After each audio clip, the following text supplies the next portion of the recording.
तो दोस्तों हमने पिछली वीडियो में exercise 3.1 class 10th NCERT UP board का सॉल्व किया था।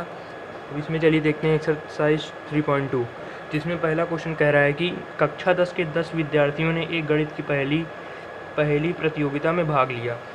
यदि लड़कियों की संख्या लड़कों की संख्या से 4 ज़्यादा हो तो प्रतियोगिता में भाग लिए लड़कों और लड़कियों की संख्या ज्ञात कीजिए। तो पहले तो हम लड़कों की संख्या को x और लड़कियों की संख्या को y मान लेंगे। तो ये हो गया। फिर प्रश्नानुसार यानी कि प्रश्न में क्या कह रहा है ये देखेंगे। पहले तो कह रहा है कि कुल 10 विद्यार्थी थे, यानी कि x + y = 10 हो जाएगा, क्योंकि x लड़कों की संख्या है और y लड़कियों की संख्या है, तो टोटल इनकी संख्या 10 है, टोटल स्टूडेंट्स की। फिर दूसरा कंडीशन कह रहा है कि लड़कियों की संख्या यानी लड़कियों की संख्या y है और y क्या है, x से 4 ज़्यादा है, लड़कों की संख्या से 4 ज़्यादा है। तो जब पहले हम y = x लिख देंगे, तो क्वेश्चन ने बोला है कि y जब पहले से 4 ज़्यादा है तो दोनों को बराबर करने के लिए इधर भी 4 लगा देंगे, तो y = x + 4। तो ये हमारा दूसरा इक्वेशन बन गया। तो इसमें हमें ग्राफी विधि से ज्ञात करना है, क्योंकि क्वेश्चन में दिया है कि ग्राफी विधि से हल कीजिए। तो ग्राफी विधि के लिए पहले क्या करते हैं, पिछली वीडियो में हमने बताया था, पहले दोनों समीकरण में x के मान रखते हैं, फिर उनसे जो y का मान आता है उन्हें नोट करते हैं। ये कम से कम आपको 2 बार ये 2 मान रखने पड़ेंगे। तो पहले समीकरण 1 में जब हम x = 0 रखेंगे तो x + y = 10 ये समीकरण है, तो 0 + y = 10, तो y बराबर 0 कोई मतलब नहीं रहता, तो y = 10 आ जाएगा। फिर जब हम x 10 रखेंगे तो x + y = 10, तो x का मान 10 हो जाएगा, 10 + y = 10, फिर y = 10 - 10 0। तो ये हमारा पहले समीकरण के 2 हल प्राप्त हो गए। अब दूसरे में जैसे ही हम x = 0 रखेंगे तो y हमारा 4 आ जाएगा। फिर x जब 4 रख देंगे तो y 8 आएगा। फिर आगे देखते हैं, ये हमारा 2 बॉक्स बन गया है, x + y = 10, ये पहले समीकरण का है, ये दूसरे। जब पहले समीकरण में हमने x 0 रखा तो y 10 आया था, तो यहाँ पे हम पहले 0 और 10 के निर्देशांक दर्शाएंगे। तो x 0 तो इसी में हो जाएगा, क्योंकि दोनों मूल बिंदु 0 0 यहीं पर होते हैं। तो y 10, तो y से हम y + 10 है, तो y + 10 ऊपर होता है, तो इसके लिए हम 10 ऊपर जाएंगे। तो ये हमारा निर्देशांक हो जाएगा 0 और 10, ये बिंदी है यहाँ पे। कि जब हमने x 10 रखा तो y 0 आ गया, तो x 10 इधर है और y 0 इसी पर रहेगा, तो इसलिए यहाँ पर 10 और 0 आ गया। फिर हम इन दोनों बिंदुओं को मिला देंगे सीधे। फिर आगे क्या करेंगे कि दूसरे समीकरण में हमने जब x 0 रखा तो y 4 आया, तो 0 और 4 का निर्देशांक हमें निकालना होगा, जो कि यहाँ पर है। फिर 4 और 8, और 4 8 निर्देशांक यहाँ पर है। फिर हम इसे और इसे इस बिंदु को मिला देंगे। फिर इसमें क्या होता है कि रेखाएं जहाँ पर आपस में काटें वही इस समीकरण का हल है, यानी कि x और y के मान यही आएंगे। तो हमने ये जो हमारे 2 समीकरण है, x + y = 10, x - y - x = 4, इसमें x और y के मान ये हमारे आ गए हैं। तो ये किस बिंदु पर काट रहा है, इधर से x 3 हो गया, ये ऊपर हम ले गए, फिर y 7, 3 और 7 यानी कि x बराबर हमारा 3 आ गया, y = 7। इसमें आपको सभी मात्रक बराबर आधे सेंटीमीटर या 1 सेंटीमीटर के बराबर खींचने होंगे, तभी आपका ये आंसर सही आएगा। तो यहाँ समीकरण x + y = 10 तथा y - x = 4 की रेखाएं बिंदु 3 और 7 पर प्रतिच्छेद करती हैं। तो अतः लड़कों की संख्या जिसे हमने x माना था तो वो 3 हो जाएगी, और लड़कियों की संख्या y = 7 हो जाएगी। तो ये पहला क्वेश्चन हो गया। अब चलिए दूसरा देखते हैं।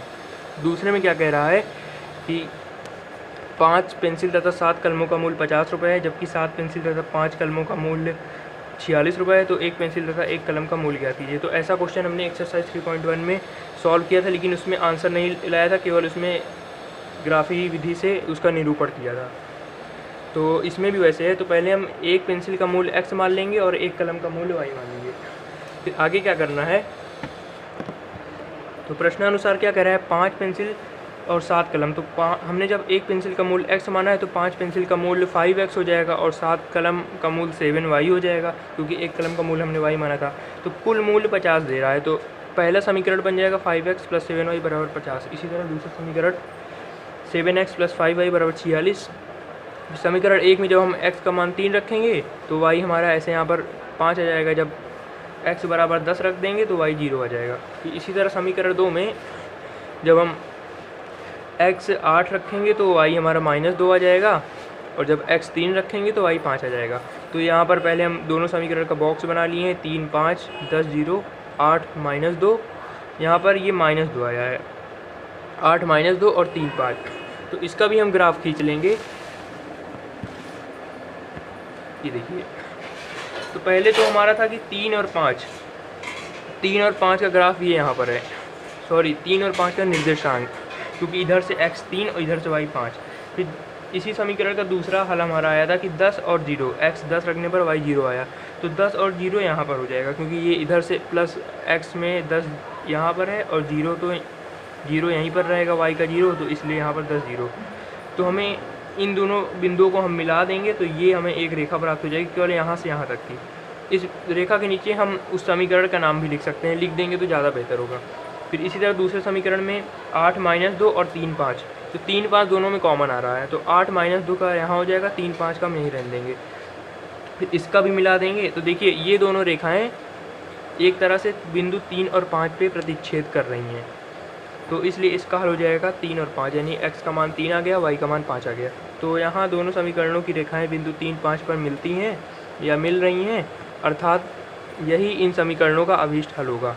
इसलिए या अतः एक पेंसिल का मूल्य हमने x माना था वो 3 हो जाएगा और एक कलम का मूल्य 5 हो जाएगा। तो अगला क्वेश्चन है कि अनुपातों a1/a2, b1/b2 और c1/c2 की तुलना कर ज्ञात कीजिए कि निम्न समीकरण युग्म द्वारा निरूपित रेखाएं एक बिंदु पर प्रतिच्छेद करती हैं, समांतर हैं अथवा समपाती हैं। तो इसके लिए पहले एक कॉन्सेप्ट सीखना होगा जो हम आपको अभी बता रहे हैं, इसी पर ये क्वेश्चन आधारित है, ये आपको आगे भी काम आने वाला है।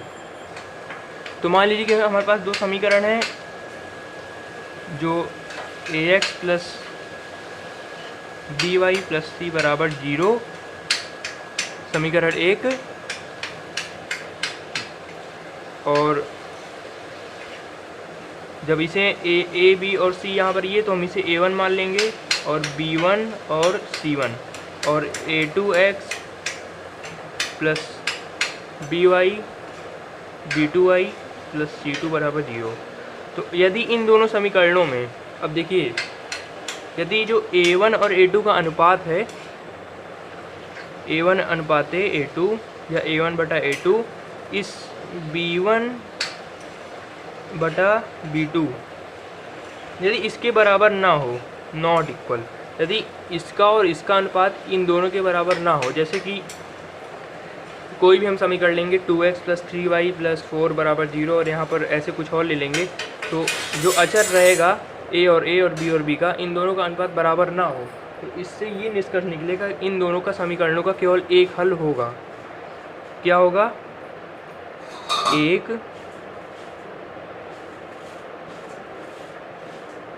अद्वितीय हल। तो समीकरण का एक अद्वितीय हल आएगा, ये आपको याद रखना है। और इसके साथ साथ क्या होगा, जब हम इसका ग्राफीय निरूपण करेंगे, दोनों समीकरणों की जो रेखाएं बनेंगी वे एक जगह पर प्रतिच्छेद करेंगी, प्रतिच्छेद, और जो समीकरण के हल होंगे वो संगत होंगे, संगत। जो समीकरण के युग्म होंगे वो संगत होंगे। तो ये अगर a1 बटा a2 b1 b2 के बराबर नहीं होगा, तो ये तीन कंडीशन हमें मिल रहा है। पहला, एक अद्वितीय हल होगा, और ग्राफीय निरूपण करेंगे तो प्रतिच्छेद करेंगे, रेखाएं प्रतिच्छेद करेंगी और संगत होंगे। और दूसरी कंडीशन क्या है, अगर a1 बटा a2 बराबर है b1 बटा b2 के, और c1 बटा c2 के बराबर नहीं है, तो तब क्या होगा? तब इस समीकरण का कोई हल नहीं होगा, यानी कि इसको आप सॉल्व ही नहीं कर सकते, कोई हल ही नहीं होगा, कोई हल नहीं। और जो रेखाएं होंगी समीकरण की, जब हम ग्राफ पे निरूपण करेंगे तो वे आपस में समांतर होंगी, यानी कि जब कहीं काटेगी नहीं तो इसका मतलब है कि कोई हल नहीं होगी। और दोनों समीकरण के युग्म में असंगत हो जाएंगी। संगत और असंगत का मतलब है जब समीकरण का कोई हल हो या फिर अनेक हल हो तो वे संगत हो जाता है, जब समीकरण का कोई हल ना हो तो वे असंगत हो जाता है। अब तीसरा कंडीशन है, यदि a1 बटा a2 बराबर है b1 बटा b2 के, और ये भी बराबर है c1 बटा c2 के, यानी कि ये तीनों आपस में बराबर हों, तब क्या होगा? तब समीकरण के अपरिमित रूप से अनेक हल होंगे, यानी कि अनंत हल हो जाएंगे। और इनसे जो रेखाएं होंगी समपाती होंगी, यानी कि रेखाएं जो दोनों हम खींचेंगे वो एक के ऊपर एक, दोनों रेखाएं एक के ऊपर एक होंगी, समपाती हो जाएंगी और समीकरण के युग्म संगत होंगे। तो संगत असंगत में केवल ये जानना है, यदि समीकरण का कोई हल नहीं है तो वे असंगत होंगे, यदि अनेक हल हैं या फिर एक अद्वितीय हल है तो वे संगत होंगे। तो ये आपको समझ में आ गया होगा। अब चलिए देखते हैं इससे रिलेटेड क्वेश्चन। तो इसमें क्या है कि इसमें यही करना है, a1/a2 b1/b2 और c1/c2 की तुलना करके बताना है कि जो रेखाएं इनसे बनेगी वे प्रतिच्छेद करती हैं, समांतर हैं अथवा समपाती हैं। तो पहला क्वेश्चन हम सॉल्व करेंगे। 5x - 4y + 8 = 0 और 7x + 6y - 9 = 0। तो वहाँ पर a1 जो था वो 5 था और b1 4 था। देखिए ये हमारा a1 हो गया और ये b1 और ये c1 और ये a2 b2 और ये c2। तो ये देखिए a1 5 था और b1 4 था और अपॉन a2 7 था और b2 6 था। तो अब देखिए ये 5/7 4/6 के बराबर नहीं है। तो हमने उसमें क्या सीखा था, यदि a1/a2 b1 b2 के बराबर नहीं होता तो रेखाएं एक बिंदु पर प्रतिच्छेद करेंगी, यानी उसका एक अद्वितीय हल होगा। तो ये पहला क्वेश्चन हो गया। अब इसका सेकंड ऑप्शन देखते हैं, सेकंड नंबर देखते हैं। 9x + 3y + 12 = 0 और 18x + 6y + 24 = 0। तो इसमें a1/a2 9/18 और b1/b2 3/6 और c1/c2 12/24 ये हो गया। अब इसमें हम लोग देख रहे हैं कि जब 9 को 18 से काटेंगे तो 2 आ जाएगा, यानी 1/2। 3 को 6 से काटेंगे तो 2 आएगा, 1/2। और 12 को 24 से काटेंगे तो 2 आएगा, 1/2। तो ये तीनों आपस में बराबर हो रहे हैं, यानी कि ये रेखाएं समपाती हैं और इसके अनंत हल होंगे। फिर तीसरा है कि 6x - 3y + 10 = 0 और 2x - y + 9 = 0। तो a1/a2 6/2, b1/b2 3/1 हो गया और c1/c2 10/9। तो a1/a2 यहाँ b1 b2 के बराबर है, क्योंकि जब हम इसको काटेंगे, 2 को काटेंगे तो 2 तिहाई 6 हो जाएगा और यहाँ पर 1 बचेगा, 3/1 ही बचेगा। तो ये दोनों आपस में बराबर हैं, किंतु ये दोनों c1/c2 के बराबर नहीं है। तो इससे ये निष्कर्ष निकलता है कि रेखाएं समांतर हैं, यानी कि इसका कोई भी हल नहीं है। जब रेखाएं समांतर हो जाएंगी तो कहीं आपस में काटेंगी ही नहीं, तो इससे सीधी सी बात है कि उसका कोई हल नहीं होगा। तो अगला क्वेश्चन है चौथा कि निम्नलिखित रैखिक समीकरणों में कौन से युग्म संगत या कौन से असंगत है। यदि संगत है तो ग्राफीय विधि से हल कीजिए। तो संगत असंगत का भी हमने आपको बताया था, यदि समीकरण का अनंत हल या फिर एक अद्वितीय हल है तो वे संगत होंगे, यदि उनका कोई हल नहीं है तो वे असंगत होंगे। तो चलिए इसमें देख, जैसे कि पहला है x + y = 5 2x + 2y = 10। तो इसमें a1/a2 क्या है, 1/2। ये गुणे उड़े यहाँ पर नहीं, ये हमें केवल बताने के लिए ब्रैकेट लगाया है। तो a1/a2 1/2, क्योंकि यहाँ पर इसके पहले 1 लगा हुआ रहता है, 1/2 हो गया। और b1/b2 को भी हम 1/2 मानेंगे, क्योंकि 2i और यहाँ पर भी 1 लगा है। और c1/c2 5/10, क्योंकि हम जब इस 5 को इधर ले जाएंगे तो -5 हो जाएगा। इसमें माइनस प्लस से कोई लेना देना नहीं है, इधर ले जाएंगे तो -5 हो जाएगा और 10 को इधर ले जाएंगे तो -10 हो जाएगा। जब -5 बटा -10 को सॉल्व करेंगे तो 5 × 10 तो 1/2 आ जाएगा, क्योंकि माइनस माइनस कैंसिल होकर प्लस आ जाएगा, तो 1/2। इसलिए यहाँ पर तीनों बराबर हैं, तो अतः यह युग्म संगत है। जब तीनों बराबर हैं तो इसका अर्थ हुआ कि इसके अपरिमित रूप से अनेक हल होंगे, अनंत हल होंगे। तो इसमें हम ग्राफी विधि से हल करने के लिए पहले समीकरण 1 में x = 0 रख देंगे तो y 5 आ जाएगा, फिर x 5 रखेंगे तो y 0 आ जाएगा। फिर समीकरण 2 में जब हम x 0 रखेंगे तो y 5 आ जाएगा, जब x 5 रखेंगे तो y इसी तरह 0 आ जाएगा। तो हमने दोनों समीकरणों का बॉक्स बना लिया, 0 5 5 0 और 0 5 5 0। दोनों समीकरण में हमारा सेम ही आया है, तो इसका मतलब इसका अनंत हल होंगे। और रेखाएं क्या होती, संपाती होती, यानी कि एक के ऊपर एक। तो आगे देखते हैं, देखिए इसका ग्राफ हमने बहुत छोटा बनाया है, थोड़ा बड़ा ही आप बना लेंगे तो ज़्यादा सही रहेगा। जैसे 1 2 3 4 5 इधर +x होता है, इधर -x, ऊपर +y, नीचे -y।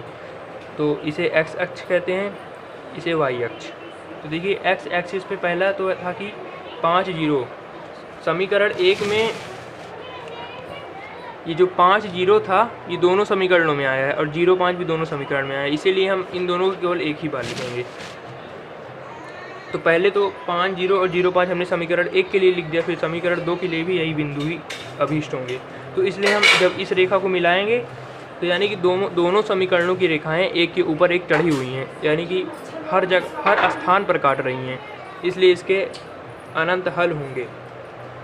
फिर इसका दूसरा नंबर है कि x माइनस वाई बराबर 8 3, ये गलत है, तो 3x माइनस 3y बराबर 16। तो यहाँ पर a1/a2 क्या है, 1/3, b1/b2 ये भी 1/3 है, किंतु c1/c2 8/16 है, जो कि 1/2 हो जाएगा। तो समीकरण का यह युग्म असंगत है, क्योंकि जब a1/a2 b1/b2 के बराबर हो जाता है और c1 c2 के बराबर ना हो तब असंगत हो जाएगा, उसका कोई हल नहीं होता। इसी तरह समीकरण 3 में क्या है, a1/a2 2/4 हो जाएगा, b1/b2 1/2 हो जाएगा और c1/c2 6/4।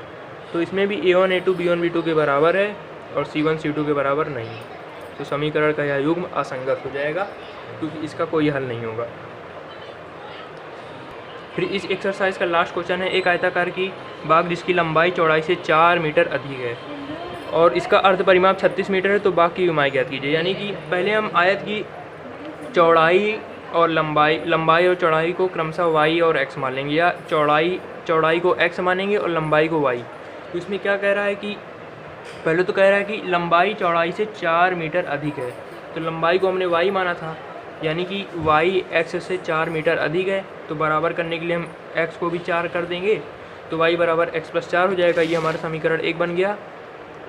फिर समीकरण 2 के लिए क्या बनाएंगे, और दिया है कि आयताकार बाग का जो है अर्ध परिमाप 36, तो आयत का परिमाप हम जानते हैं 2 गुणे लंबाई प्लस चौड़ाई, तो 2 ब्रैकेट में लंबाई प्लस चौड़ाई x + y, और अर्ध परिमाप है तो बटा 2 हो जाएगा, तो ये हो गया बराबर 36। तो इसमें ये 2 से 2 कट जाएगा, तो x + y बराबर 36, ये हमारा समीकरण 2 बन गया। अब इसे ग्राफीय विधि से हल करना है, तो दोनों समीकरणों में यदि हम पहले में x का मान 4 रखेंगे तो y 8 आ जाएगा, और x 0 रखेंगे तो y 4 आ जाएगा। इसी तरह दूसरे में है, जब हम x का मान 8 रखेंगे तो y 28 आ जाएगा, जब x का मान 36 रखेंगे तो y 8 आ जाएगा। तो दोनों का पहले हम बॉक्स बना लेंगे। तो समीकरण 1 का है कि 4 8 0 4, और इसका 8 28 और 28 8। तो ये हो गया। अब चलिए इसका ग्राफी निरूपण उसका हल देखते हैं।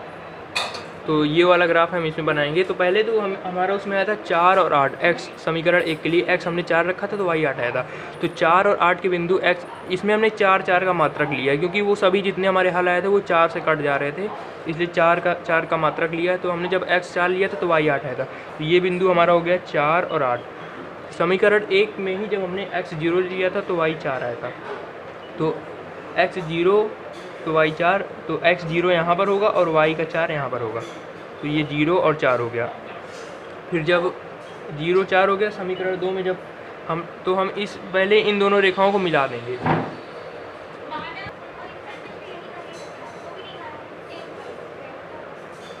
फिर समीकरण 2 में x 8 तो y 28 आया था, तो x 8 ये हो गया और y 28 यहाँ पर हो गया, 8 28। फिर x 28 तो y 8 आ गया, तो जब x 28 यहाँ पर है तो y 8, ये y 8 है तो यहाँ पर जाएगा 28 8। तो हम इसका भी पहले रेखा मिला देंगे। ये दोनों रेखाएं ये यहाँ पर काट रही हैं, ये तो हम इसे ऐसे जब इसे देखेंगे ध्यान से तो लगभग यहाँ पर 20 पे आना चाहिए था। अगर ये शायद थोड़ा सा गड़बड़ हो गया था सेंटीमीटर खींचने में, तो लगभग 20 ही आएगा। तो इसका हमारा सॉल्यूशन आ गया है x 16 और y 20, क्योंकि ये यहाँ पर काट रही हैं। आप यहाँ पर समीकरण जैसे ये है तो यहाँ पर इन दोनों बिंदुओं में जिस समीकरण से ये दोनों हल आए हैं वो लिख देंगे, और यहाँ पर इन दोनों बिंदुओं का समीकरण लिख देंगे। तो ये हमारा आंसर, इसका सॉल्यूशन आ गया है x 16 और y 20। तो हमने लंबाई को y माना था और चौड़ाई को x माना था, तो चौड़ाई 16 आ गई और लंबाई हमारी 20 आ गई। तो ये क्वेश्चन हो गया। तो इस वीडियो में इतना ही, और क्योंकि वीडियो ज़्यादा लंबा हो गया तो अगले वीडियो में हम इसका और नेक्स्ट क्वेश्चन देखेंगे एक्सरसाइज 3.2 के, फिर उसके बाद एक्सरसाइज 3.3। तो वीडियो देखने के लिए धन्यवाद। अगर वीडियो अच्छा लगा हो तो वीडियो को लाइक एंड चैनल को सब्सक्राइब कर दीजिए। Thank you.